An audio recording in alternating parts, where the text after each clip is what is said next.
So yeah, Quincy Jones, the legend. He's 84. He's about to turn 85. And did this crazy. What was the? I forget. Vader. Say what? What was the interview platform that he did this article on?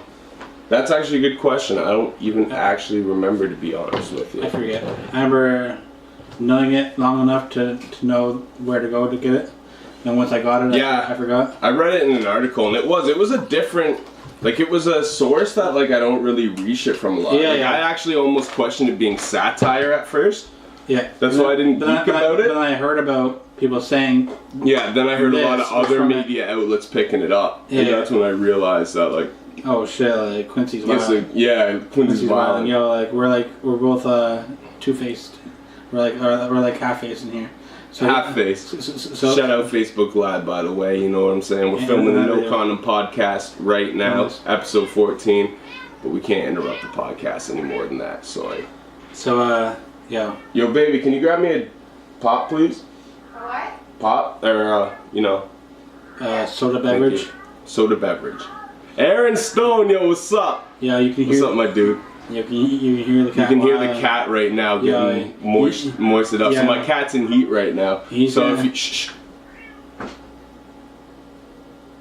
And she stops when we go silent. But it's like Cartman's cat in South Park, basically. Yeah, so like when he goes to sleep, he's gonna leave, thank you. He's gonna leave the cat out here, and I'm gonna be sleeping on the couch. And then he said he's gonna deal with my cat. Oh yeah. So, anyways, back to the podcast. Sorry for the podcast watchers. We're live right now. And to the Facebook people, I'm sorry. Now you gotta watch the podcast. Aaron was good, my man. We met him in Atlanta. Incredible piano player, singer. We had like a jam session on the street in Atlanta with him. So yeah, so Quincy Jones. One of the early things he said in the thing, he starts off with Michael Jackson stealing songs. Yeah, the Michael Jackson stealing. And wow, he called him maniacal. He said Michael Jackson was maniacal. Yeah, he was like, he's super greedy. He wants it all. So he would steal these songs. And then like a guy that played a part on his song, Quincy's like, yeah, he should have got 10%. And Michael wouldn't give it to him. Michael's like, nah, fam. But you know what? As far as music goes, there's my girlfriend tonight. Can you hear that? You hear this cat in heat? There's my girlfriend tonight.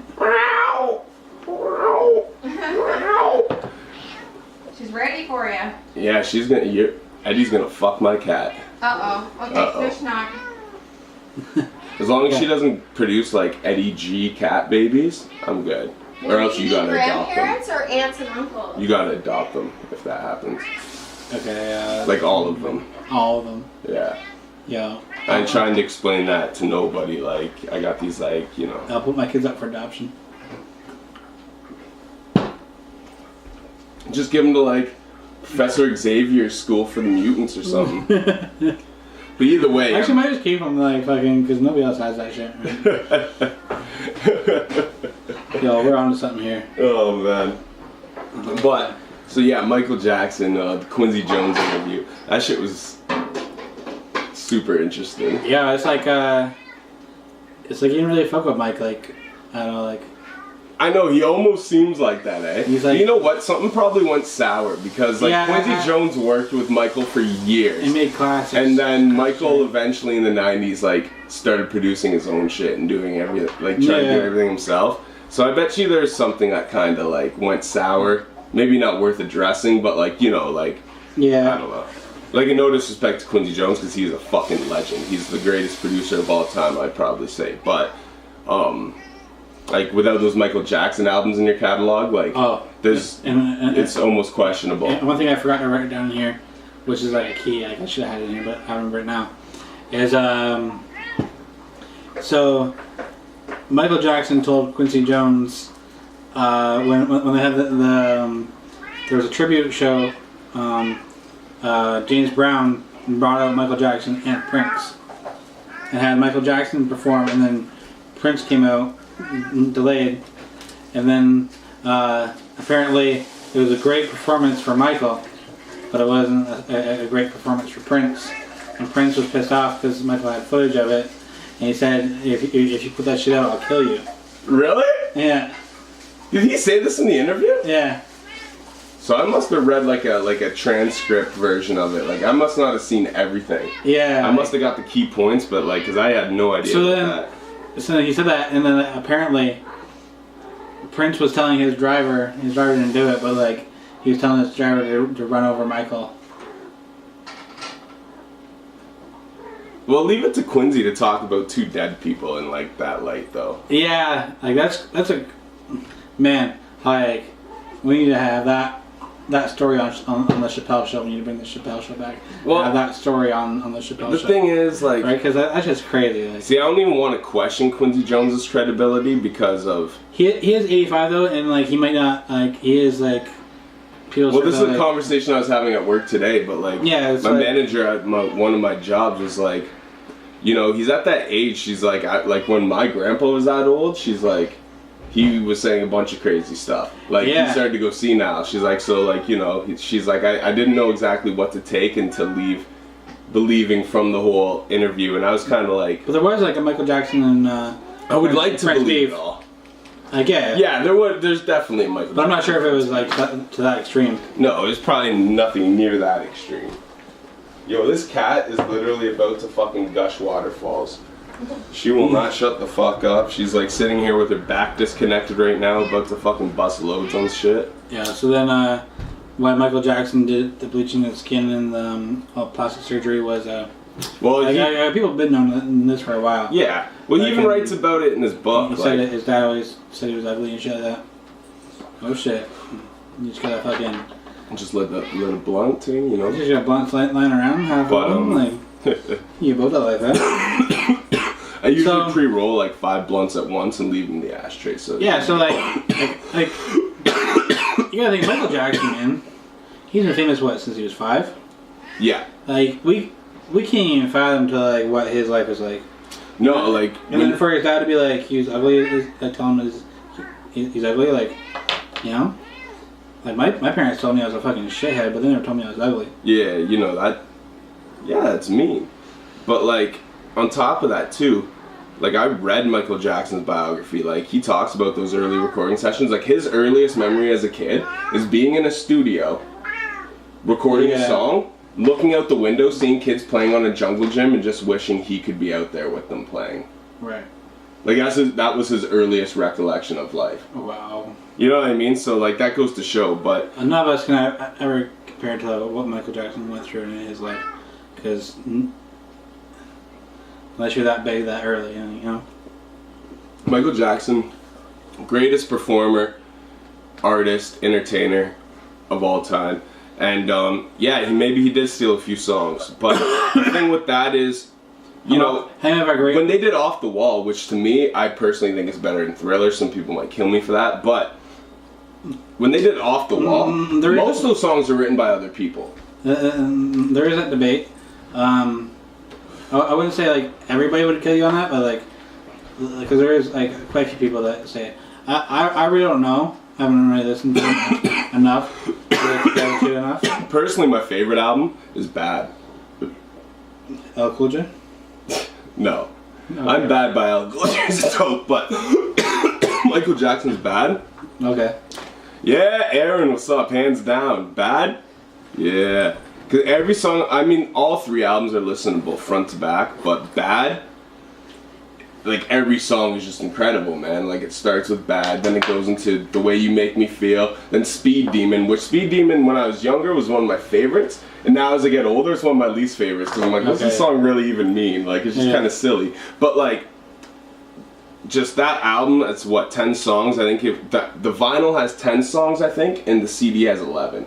You don't get Just Leave Me Alone on the vinyl, which sucks, because that's one of my favorites. Okay. But Bad Michael Jackson, man. Wasn't Bad Michael Jackson like Michael Jackson? That's when he first started transforming. Oh, isn't that when he was bad? Yeah, like... I'm trolling right now. Yeah, but what you're saying... I see that look on your face, I was like, I better tell him I'm trolling right now. What you're saying isn't actually totally incorrect either, though. Because it is when he started to make the transformation. Okay. So, your trolling was actually kind of like factual. boom, boom, boom, boom. But yeah, man, you got Bad, The Way You Make Me Feel, Speed Demon, Liberian Girl, Just Good Friends with Stevie Wonder, Another Part of Me, Man in the Mirror, I Just Can't Stop Loving You, Dirty Diana, Smooth Criminal, now on the Smooth CD, Criminal? You Get Just Leave Me Alone. Like, it's a masterpiece, front to back. Yeah, It's his most slept on album as a solo artist, I think, and probably Okay. his greatest piece of work. But, long story short, I don't even think Quincy Jones produced the album, but I think there's a lot of songs produced by Michael on here. So this might even be like around the era where they first... They started splitting? Or maybe this whole no, you know what, maybe this album is all produced by Quincy. Maybe Dangerous was the first step on his own. Okay. Co-produced So, by Michael, so they did it together. So getting back to, we could do a whole episode on Michael, but we're getting back to Quincy. We could, but yeah. So, I don't know, I just think the stealing song argument is like, you know, like that, I don't know, it's just kind of soft. Like, as far as like stealing music goes, yeah. like, People Drake is allowed to take that because he claims to be a top tier MC. But if other people might be penning your stuff, then there's no saying who penned what. And that's why people who try to put Kanye in the category of top tier MCs, I disagree.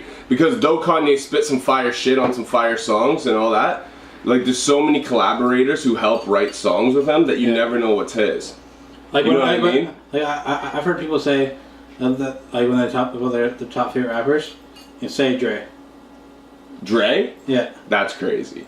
Because Dre never wrote anything he rapped. I've heard people say that, but like what he raps though, like the way he raps those lyrics though, pretty dope. He makes it sound fucking dope on that shit. Dre's got amazing microphone presence. Yeah. Like Dre just has a dope swag to him, you know what I mean? But like, so and that's why anyone can write his lyrics and it comes out dope. Whether you have someone as vicious and crazy as Eminem, or you have somebody as smooth and dope on it like Jay-Z, or you got somebody like even the original Jay-Z almost to a degree, Snoop Dogg, the first laid back, cool dude. And DOC, fuck it, like Ice Cube. Look at all the people who've written for Dre, and he pulls it off always. So like, I'm pretty sure. I think on the Compton thing, I think they were saying Kendrick wrote some of that. Yeah, I could see that. And fucking, do you know who people don't get? Do you know what's funny too?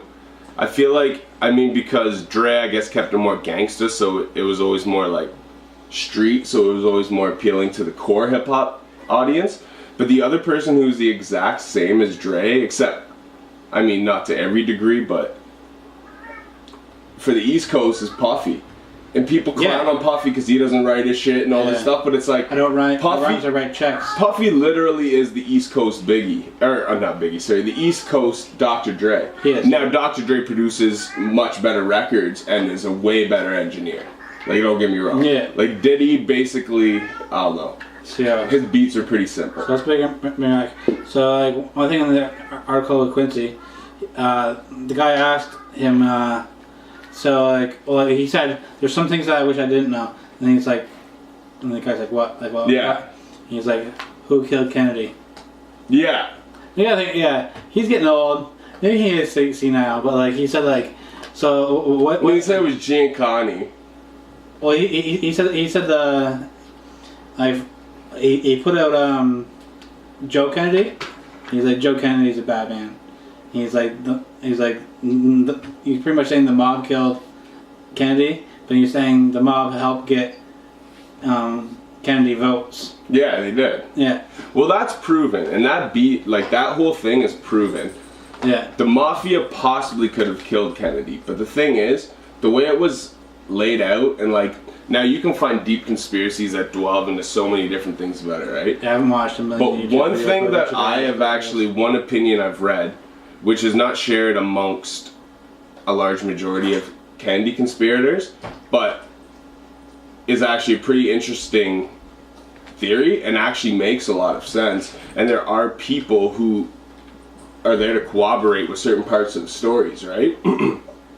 So maybe it's either just another conspiracy, or maybe it's closer to the truth than a lot of the mainstream stories are, and that's why it's not as popularly known or regarded, because a lot of times that's what happens, right? An overflood of false information to when something is about to leak or become popular to the masses who will interpret it a certain way, right? But an interesting theory is that actually George Bush Sr. Yeah. working for the CIA pulled the shot. That's crazy. Now I'm not saying it's the truth, but there is, if you like just look into it, and there's a number of different things that are like shady about it. Yeah, Quincy said it around that time too. He said Marilyn Monroe's boobs weren't that nice. Damn, I didn't even read that part. That's crazy. Yeah. But no, maybe it's true. What about Big Daddy Kane on Drink Champs? He killed the myth. The myth. The myth. Big Daddy Kane did not sleep with Madonna. He claims. He claims. Or Naomi Campbell. But he said he finger banged. Yeah, he did say he finger banged her. He did. He did say that. But yeah, like, so Quincy said... Don't kill our myths. Quincy said fucking... Yeah, Quincy is killing myths. Like, he said, like, Marilyn Monroe's tits weren't that nice. Like, why would you do that to us? Yeah, but then he said Richard Pryor and Marlon Brando were fucking, and he said, who else? There are other people he added in there. But then Marlon Brando, or Richard Pryor's widow came out. Marvin Gaye? Yeah, Marvin Gaye. But did you know that Richard Pryor's widow came out after that and admitted, like, yeah, like, Richard was fucking Marlon Brando. And she went on to say, like, it was the 70s. We were all so high on cocaine back when drugs were real. You would have fucked it. What'd you say? A generator? Or a radiator. You would have fucked a radiator and woke up in the morning and sent it flowers. But like, so she like literally confirmed, like, yeah, like Richard Pryor and Marlon Brando were fucking, as well as other Hollywood stars. But like, Quaaludes were so good back then that you would have fucked a radiator and sent it flowers in the morning. That's what she said. Yeah. But so like, Bill Cosby really loves this coming out shit. Like, he's like, yeah, they bring up Quaaludes, like.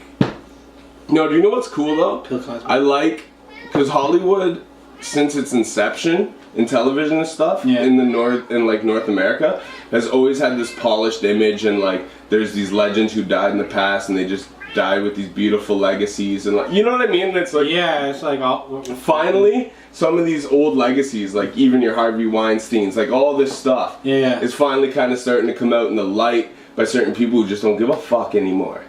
Yeah. Like Quincy Jones is probably like, yo, what? I'm like, how old is he now? 89, 90?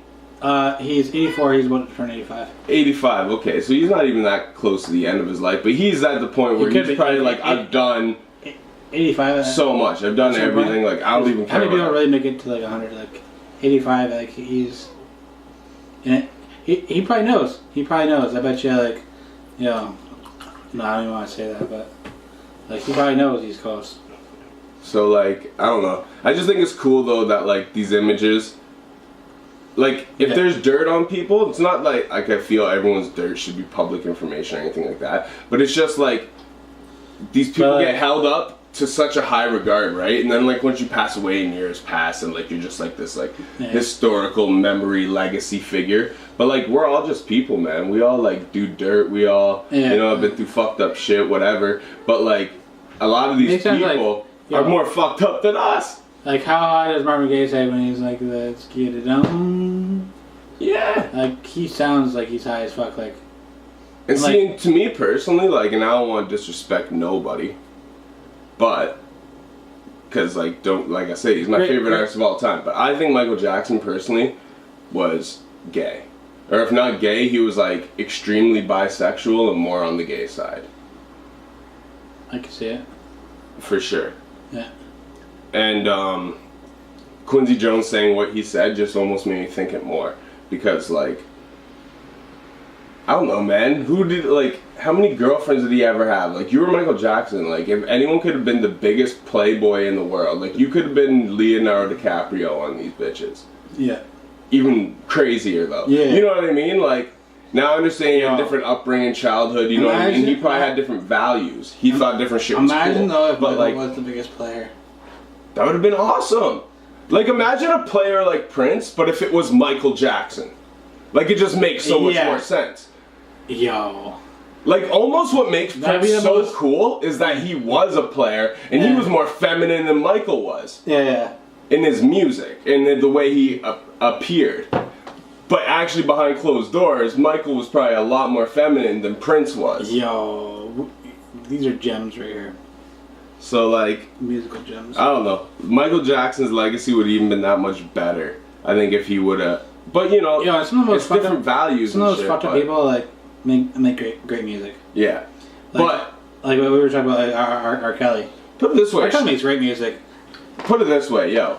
I don't care who you are. If you are a straight man, especially someone who believes you're ugly because your dad's told you it since you were a kid, as soon as you get poppin', and any girl in the world could be yours in a matter of that, are you not going to be a playboy?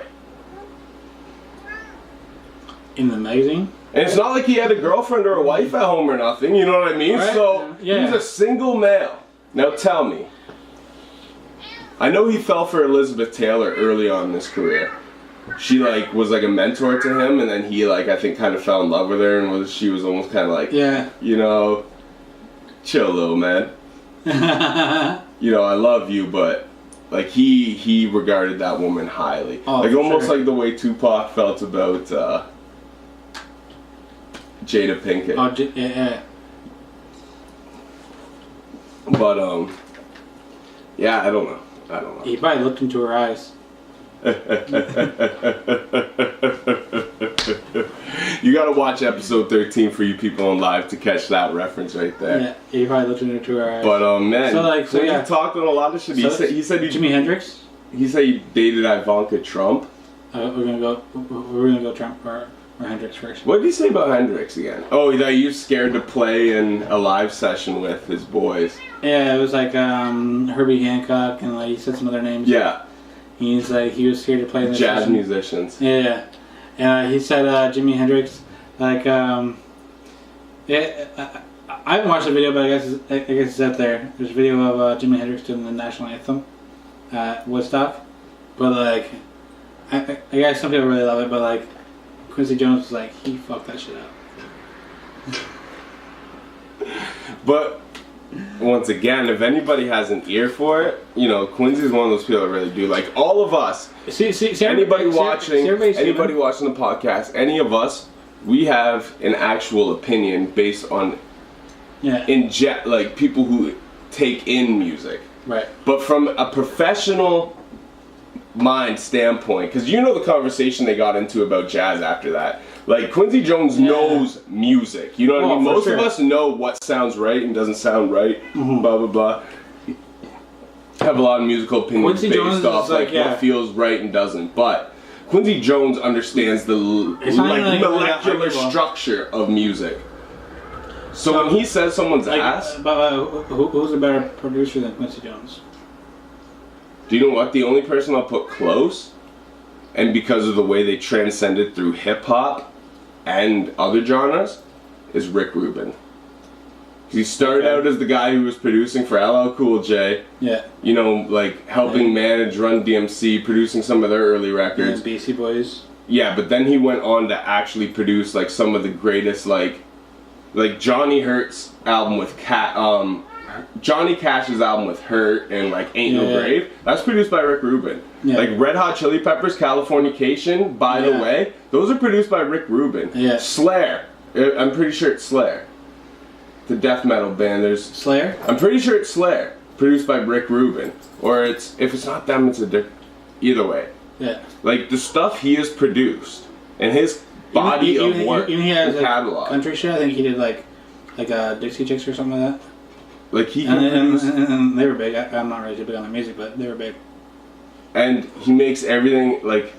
Because a producer is an arranger at the end of the day, right? Yeah. What a real producer is, like the difference from hip hop is the producer is the beat maker pretty well because they pull in everything themselves. The beat maker, well, you know, if they want any live instrumentation, they generally are the ones that pull it in. Or unless Yeah. it's like a super major label and you're dealing with a more underground producer, they'll pull instrumentations in. And then like Dr. Dre will put his name on the beat for credit and Yeah. really you're the guy who constructed the bones of it with the sample, but other people polished it and gave you co-production credits. See, But you think it's real that Jimi Hendrix was scared?